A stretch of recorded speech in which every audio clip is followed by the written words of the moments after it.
Camille is looked at by Long. We have to highlight that as well. Ivern and Jace being banned, it's still a game one nightmare that has been well and truly entrenched into the QG roster, so they leave open something like the Camille. But there's no reason to not pick Camille, and I'm not gonna lie.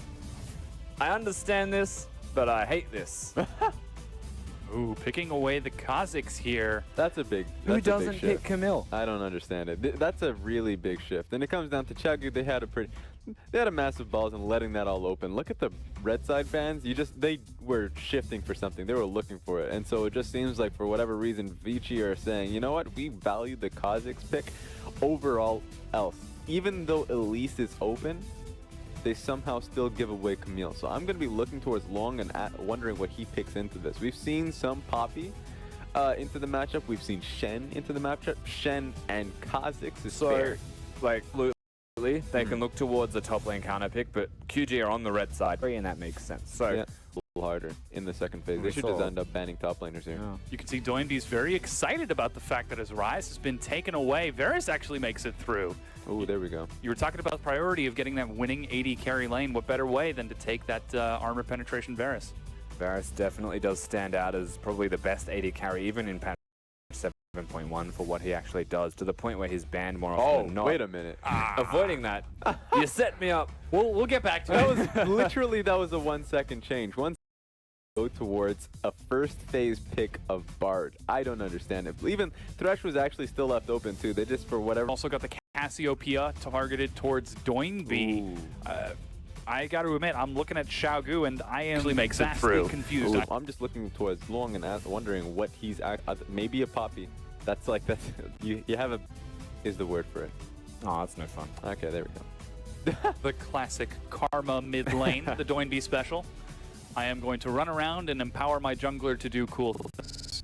A little risky because Karma and Camille. If Karma falls behind in the game, then it's going to be, I mean, plus he's probably just going to be going towards Athene's Unholy Grail.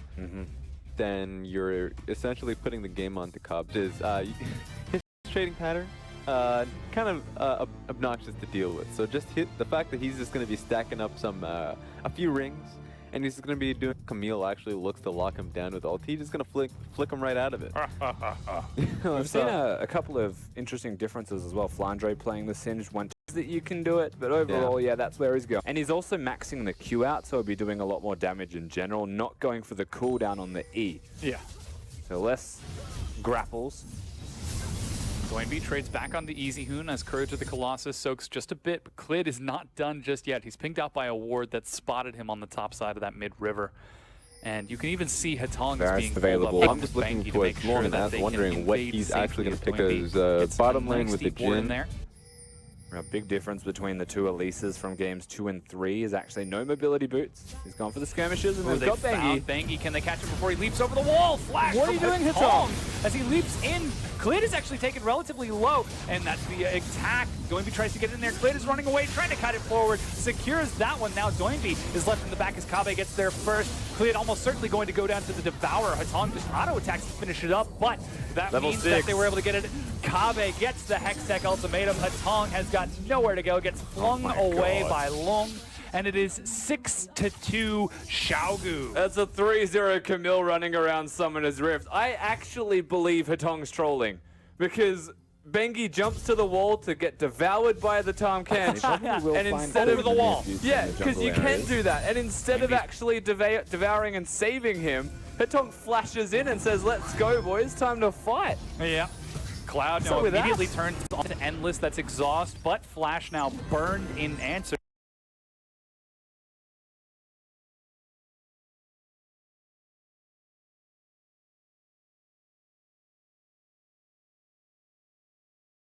It comes on him as probably head on keyboard already. 4-0, about to go back whenever he wants and get the Stinger. So that's a 20% cooldown reduction. And QT are getting an Infernal Drake. Oh boy. As for, this is Xiaogu again, moving faster, taking that Infernal Drake. Woo! That is, It's about to get apocalyptic, I think. This is a rather dire game now for Vici. As not even at the 10-minute mark, the next Drake's another Infernal as well. Oh boy. Jesus. this actually like hurts my soul. Like as a player of League of Legends, this game hurts my soul. Hey, Doinby gets blue that time. Feeling pretty good about that. Bangy on the invade, steals away the Raptor camp. Speaking of Doinby, actually going towards the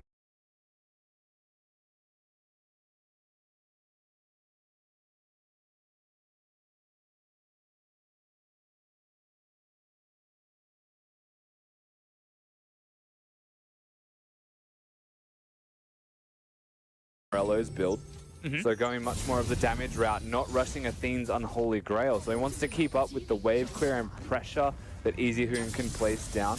Make sure that he's still a damage threat throughout this game and it's not just Carbe. So he can go from that to a death cap if he wants. Rylai's Crystal Scepter.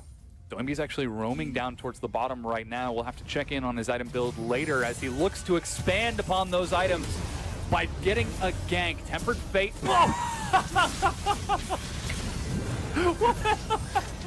What was that? I've never seen that interaction, and it's amazing. Repelled from Clint to try to escape as double teleport is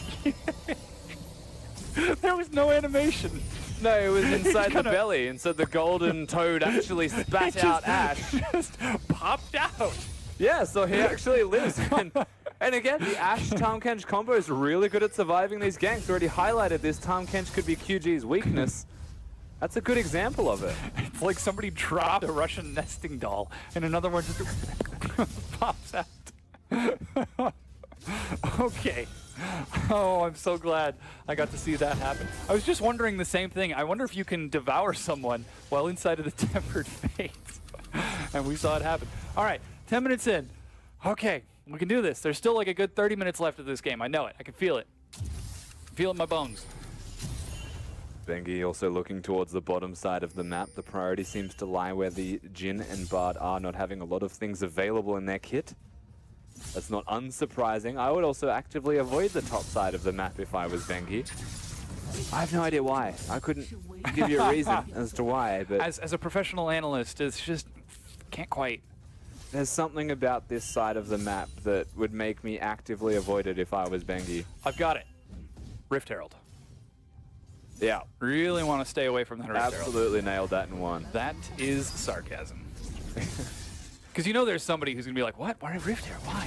No, Camille's a monster. Yeah, like, in all seriousness, like, if I was like, a competitive player would probably still look at Camille and say there's just no value in me being on the top side of the map because we're just opening ourselves up to the risk of dying, all of us, to Camille. Like, if Clid's nearby and we gank, the counter gank will win. Oh, no. Clid made it in. Long is right there. But Carbe shouldn't even be defensive, right? He's just respecting anyway. The bottom lane was missing, so I still feel like Carbe would have came out ahead on this. And it's a very long stay right now. They're about to get him. Oh, there's the cocoon, and even using the ultimate. Wow, that was just mean. Not letting him get out. That man has a family. He died in about 2 seconds. His face was expressionless in the cameras as he died. Ooh. Cloud's in trouble. Tempered Fate finds one, takes a journey over the wall, but he's still slowed. Doesn't have any flash, but he's still locked in the pit. Manages to get a stun off, however. Yeah, no, that was an inevitable fate, unfortunately.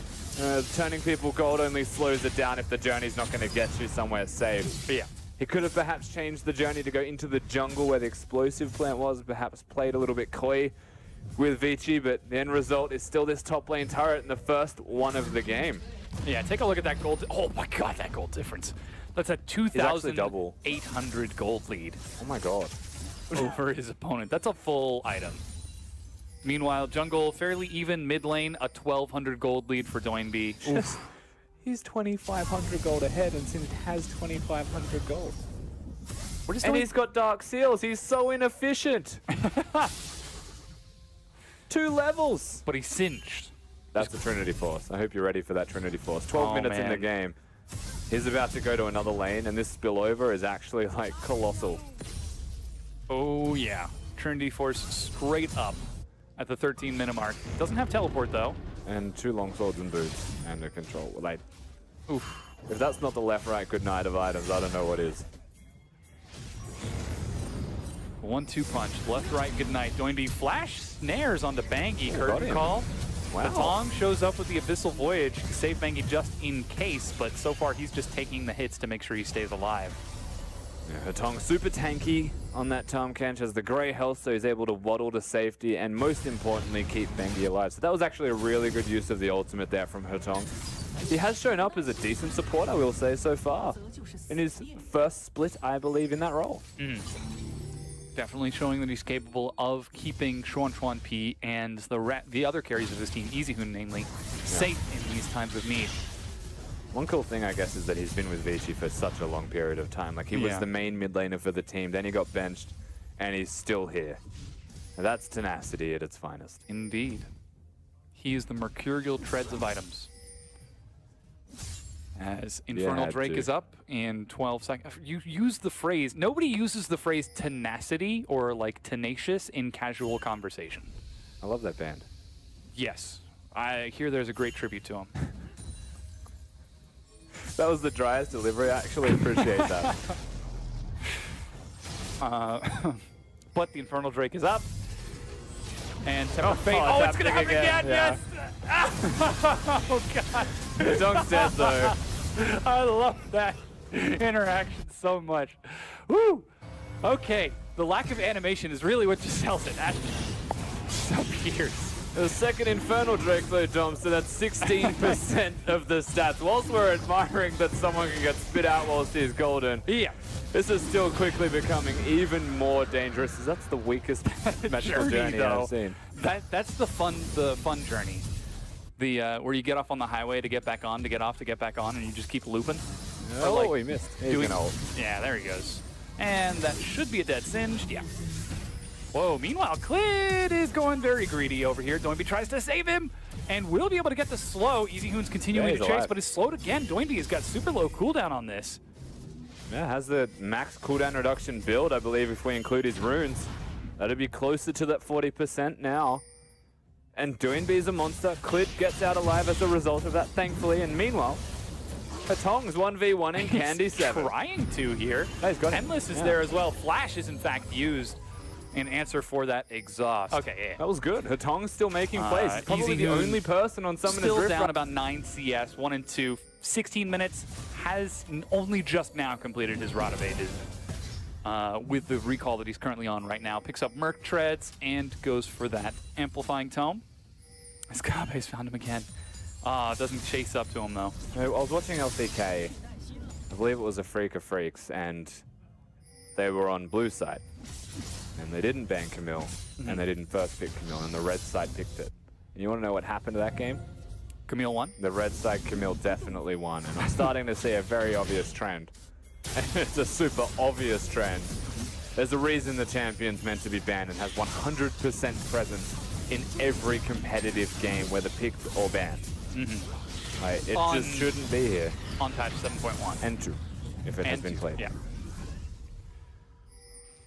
Very, very influential champion. Hopefully next week when we swap over to 7.3, we'll see that those nerfs to Camille hit live, or I suppose hit tournaments. As it is, Vici are pressuring this tier 1 turret, however. They've got 4 members down here. Yeah, they've pushed away QG's bottom lane, so they're able to do this quite easily. Now immediately rotating back towards the middle lane, because that's where QG had mounted Defiance and try and make a trade. Yeah, Doinby trying to get some damage over here. He's got some help from Kabe. I don't think you want that easy. Yeah, that Rift Herald buff is going to help quite a bit, and EasyHoon is saying, they're going to go for the tier 2 help. I need an adult. I'll defend mid. Camille's here, they've got mid. Oh, you mean Camille's here, of all places. I could have sworn she was top killing. Oh yeah, that's singed to 0 and 4. This is one of those games where you press tab and you're like, how did Camille get 6 kills? Well, I mean, in all honesty, it's like 4,000. That's the goal difference between these teams. Yeah. And there's probably 3 of that on the Camille in comparison to his opponent. So right now he is the pivot point and like the key to the door that gives QG the victory. We're just waiting for that really to just open. Well, Vici are trying to hold that door shut if they can. And it's up to Xiaogu to try to bust their way in and take the win in this series. Doinby trading it out with Bengi here. Arrow is going to catch him, but instantly cleanses. He didn't even need to cleanse there because Kabe was around. I think just showing himself would have been incentive enough to make Vici run away. In saying that, he does use the cleanse, so that's one of the summoners burn, and he's out of mana, so back to base. However, QG don't need Doinby. to make a play. Indeed, they do not. Candy 7 going to clear out that bottom tier 1 turret with some help from Cloud and reinforcement from Clid. And as we get towards that 19-minute mark, Xiaogu are still in control of this game and slowly but surely taking advantage after advantage over Vici.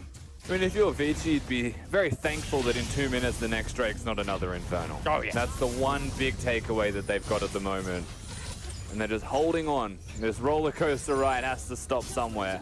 Whether it's a victory or a defeat, like, they will get to their destination. It's just not their decision. So I guess that's the way they go. That's the important question. Is this a Mr. Bones wild ride? Is it just going to keep going, or is there an end in sight?